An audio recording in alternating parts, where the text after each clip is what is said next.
This program is brought to you by Emory University.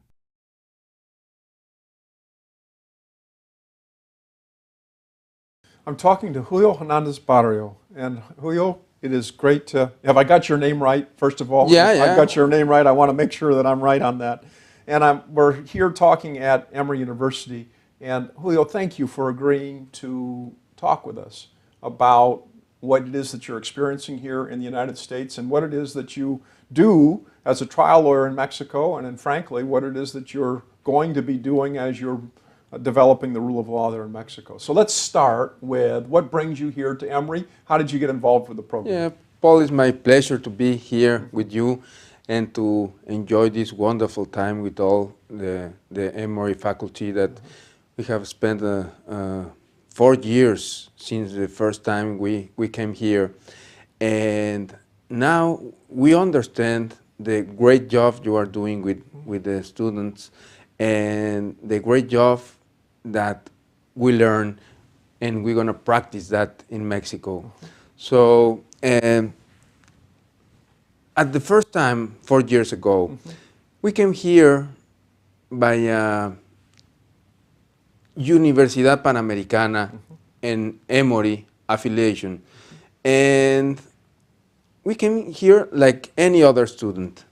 They teach us the trial techniques, but also we get to the courthouses and to the district attorney office, and also we interview some judges and some DAs and some law professors here at Emory. And we have a very full explanation about the system. As you know, Mexico is changing now to an adversary oral trials. Tell us about that. So you said that things are changing. What was the system before, and what is the idea about how the system is going to change? Well, we have the Napoleonic system, and we still going to have it in part, but we have also an inquisitory system, or a mixed inquisitory system, like they call it. What is this? That at the first time, in the first knowing of a crime, when the police come and the district attorneys take care of the case, everything is in silence, everything is hidden. You cannot access any paper, you cannot access any facts, you cannot access any evidence.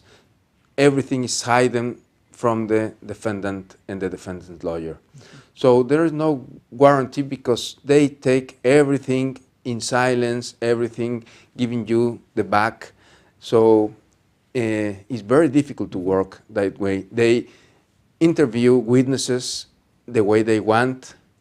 They conduct that witnesses examination the way they want. Nobody's there to check that.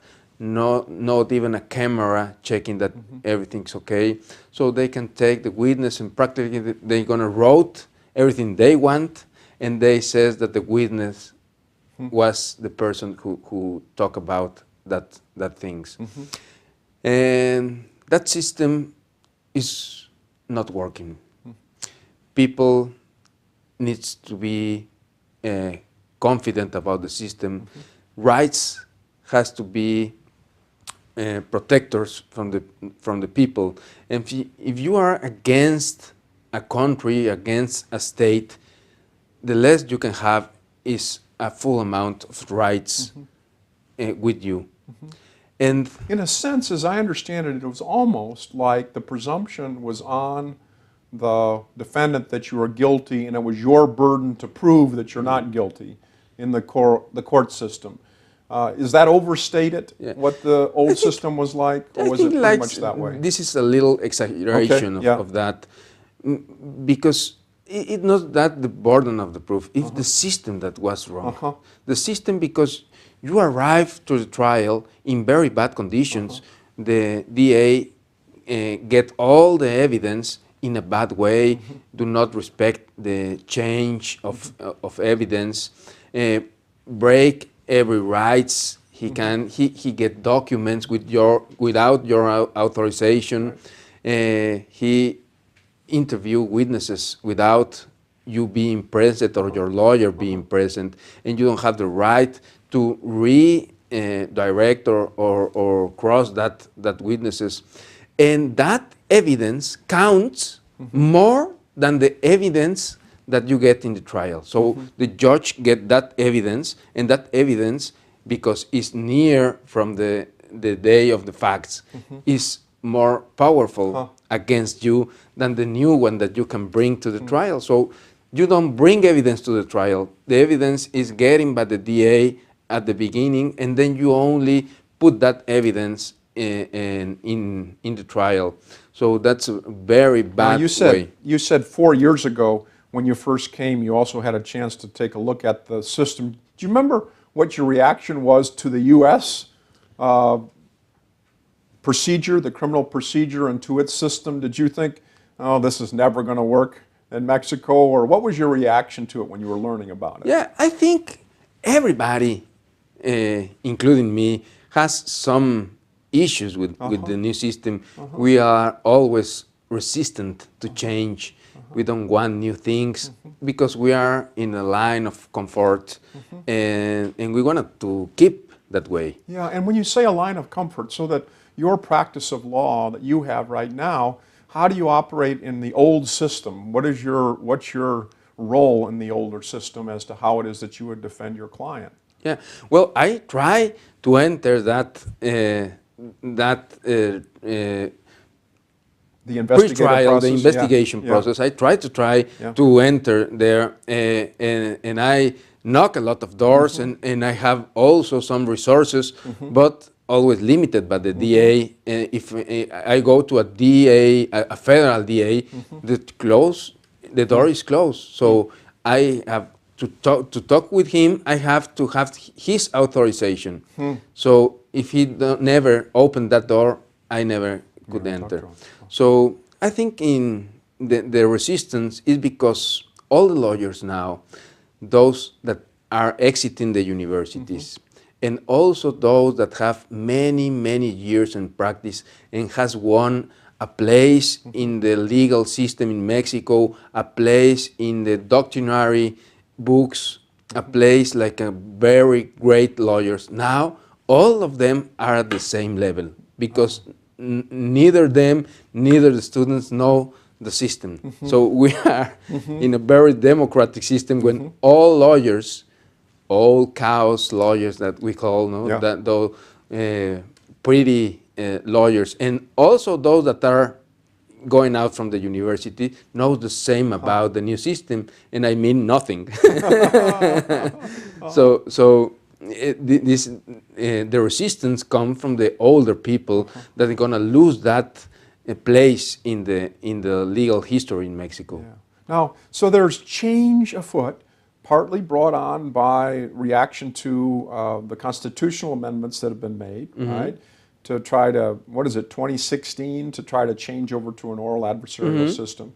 And then there's also the whole spectrum of the drug wars and how they're operating. Tell us a little bit about how rule of law issues are being handled in Mexico City right now. Yeah. You said something about the victims' law. Yeah, in 2008, it was a big constitutional amendment.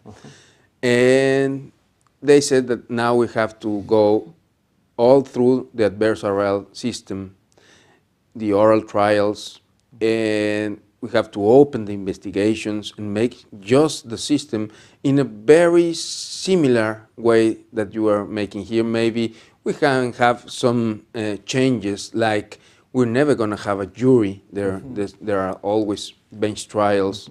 The judge is the one that conduct the trial, but always is the one that make the decision at the end. So that's not going to be changed. In some states of Mexico, there's going to be one judge. In others, it's going to be three judges. So the main thing is that we don't going to have a jury.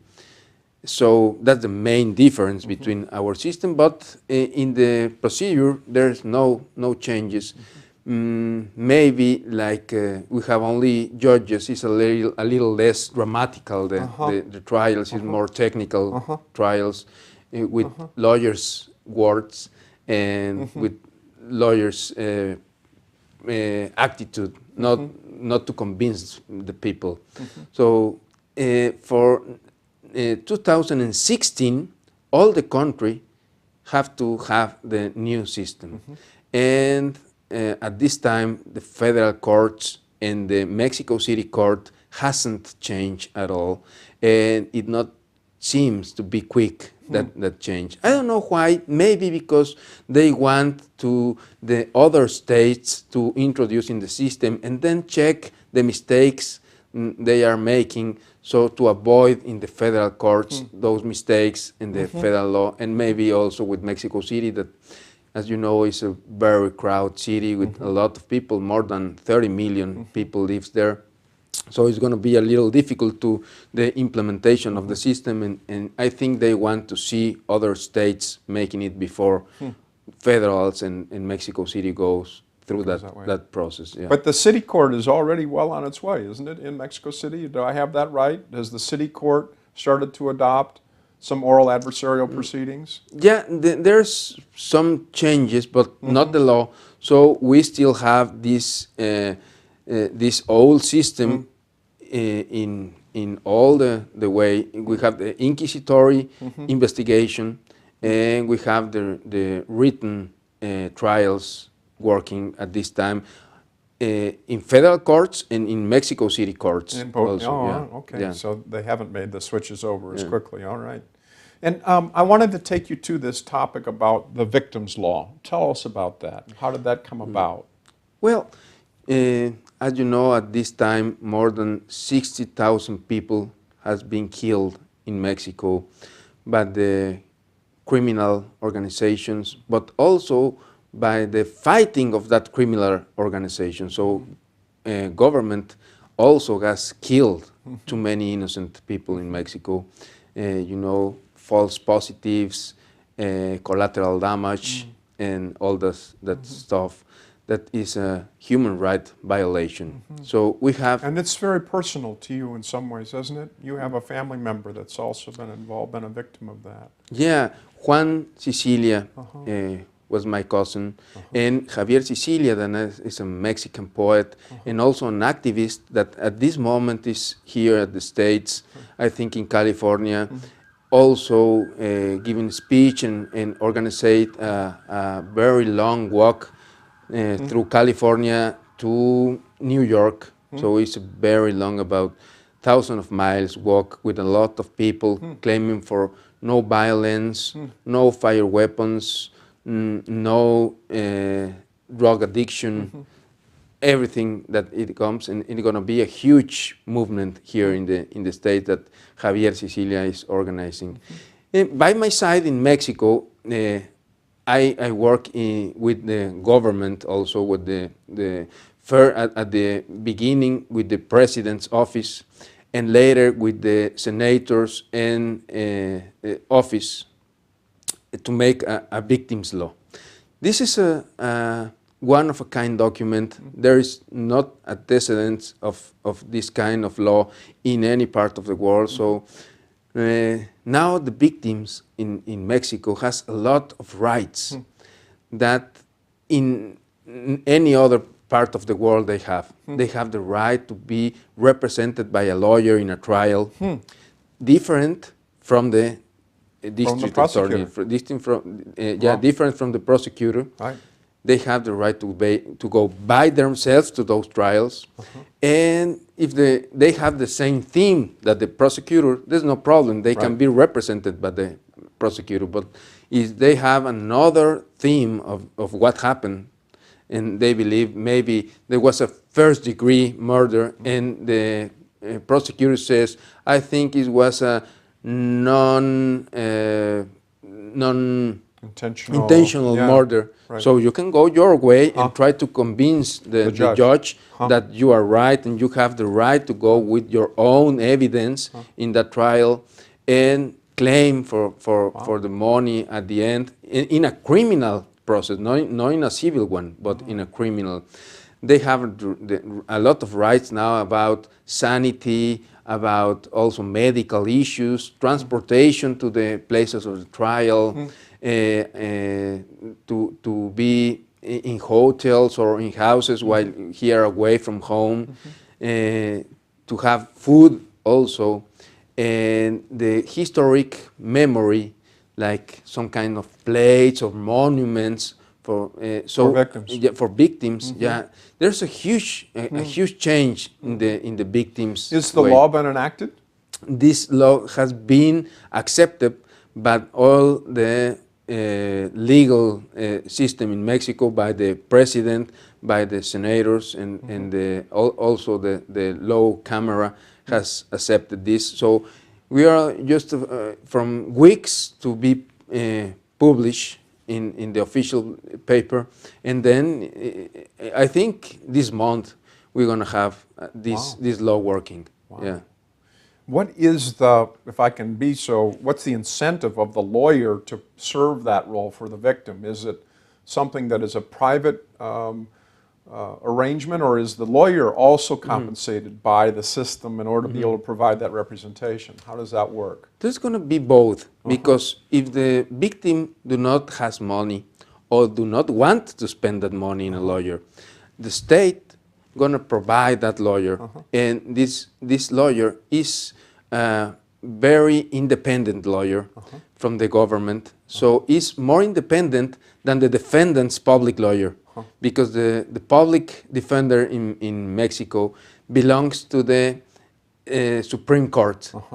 And Supreme Court also judge, so the same people is judging and also defending.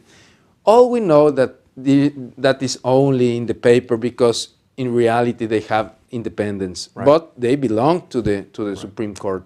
And this lawyer is going to belong to the victims' society, that is a new bureaucratic organ that the law has created, with 9 persons that are high standard persons, no politics, but law professors, human rights defenders, university people. So there's a 9 person from a high intellectual scale and a high moral and ethical scale, and those lawyers are going to belong to that office, so are very independent. But in the case that the victims want to spend some money, you can hire any private lawyer and make your own deal with him. Most of the cases it goes to the reparation, the damage coverage, but you can also charge to the victim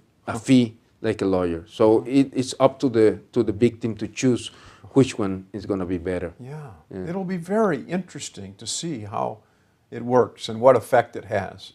You know, and in some ways in the U.S. system, you almost hope it goes away. There won't be any need for it, that the prosecutor would already be doing those things for the victim, right? You'd almost think that the prosecutor ought to have enough incentive to be focused on the victim, that you wouldn't need this third lawyer. But it'll be interesting to see whether or not just the threat of such a rule will make the prosecutor do a more careful and thorough job. And I think there's no matter how good is the prosecutor performance, but I think the victim has the right to go. If the defendant has the right to have a lawyer, the victim has the same right. And prosecutors are more concerned about the trial things and the evidence, and they work for the state. Is the state of Georgia against Juan Cortez. Is not the victims against Juan Cortez. So there's taking in count that in every felony there was a person affected more than the state. Well, very interesting. It'll be interesting to see. You also said something to me about being involved. You're involved in a number of different projects. Are you also involved in a class action certification project of some sort? Yeah, it's a new law also in Mexico. We don't used to have these class actions in Mexico. And now we are working together with several offices here, with Alex Barney, with Robin Goodman, that is very famous at this moment. And we are working together to make those class actions working in Mexico City. I don't know at this time if we already have one class action trial, but it's a new law, and now you have the right to go against one big company because of the abuse they committed against the population. So it's a nice work also, and I think for the private lawyers, it's a huge way to enter the law in Mexico. It's a new one, at least. Yeah. So let's talk a little bit about your impressions about oral adversarial skills that both you've learned here and also what you think will transfer back in Mexico. How much of the ways that direct examination is conducted here and the ways that cross-examination are conducted, and then how much of the ways that you do opening statements or closing arguments, how much of that you think, or impeach witnesses, how much of that you think will work in this new oral adversarial system? I think it's going to be essential in the new adversarial system. We have been working for years with you, and now we have a very wide knowing of the system, and I think it's pretty the same in Mexico. Changing that dramatic thing that I was talking about, the jury. Right. We're going to have the same. I think in the technical way, we're going to have the same. Maybe it's going to be not necessary that you walk through the jury box because there's going to be no jury box. And maybe the judge going to be say, please sit down and speak about your case. So in one way, I think it's going to be a little bit boring, those trials. But in the other way, I think that you're going to be judges and you're going to be condemned or free by a people that knows the law and that wasn't affected by any emotional issue in the trials. That in a way is a good thing also. Yeah. The focus on the facts, the distinction between facts and law, how do you see that playing in the new system? I think we have to make that differentiation. The facts, the conclusions, the law. It's often that you want to get conclusions from the witness. And I learned here, and I think it's going to be very useful in Mexico, that it's better to talk about only the facts and let the judge to make the conclusion of that facts. No? And I think we are very good trained by you and by your team in that. And that's because this is also the third year, the fourth year you go to Mexico City and teach at first to the students, but last year in this one you are going to teach to professional lawyers that has been working in trials at the old system for many years, and that has a huge legal knowing and practice. So I think it's going to be very productive and very interesting for us to come to Mexico again and to share all those years or maybe centuries of this system with us, and talking about the good things about the system and the things that you think are not going to work in Mexico. So that's great because you also know a lot of the Mexican system. So that's a great way to start. There's always some people that say, hey, we don't need the Americans to come to Mexico. Let's bring Chilean people, let's bring Colombian people that has trials. I think our system, in a way, is more similar to your system at first. And second, that Chilean and Colombian have know, more experience in this than us. They have a few years before, but that's all they have, a few years. And the common law countries like America has centuries doing this. So I think it's a little nationalistic thing to say that we have to learn it alone. So I think we need people with knowledge, people with experience, and people with a great teaching faculties. So like Emory team. So I'm proud to be part of the Emory team, and I'm proud to bring my country people that is really, really concerned about our system and really know about the trial techniques and how to teach them to people. Because one thing is to know trial techniques, and the other is to transmit that knowledge. And that's what you are doing great in Mexico, Paul. Well, let me tell you, it's our honor to be associated with you, Julio. You're living in the ground of a change, of a revolution in the way that the law is thought of in Mexico, and in very, very tough and difficult times with serious issues. And so it's our honor to be in a partnership with you. And you need to know that we've learned as much from you. You can't imagine how much we've learned about the weaknesses in our system, because we see them as we try to explain them to you and you ask questions. Why do you do it that way? And we have learned from you also about how you're open to learning new things and being willing to listen to what works and what doesn't work. So it's our honor to be in a partnership with you in this whole process. Thanks for taking some time to talk to us this morning. Thank you. It's been great. Thank you, Paul, and thanks to all the Emory faculty that is working together with us. Great.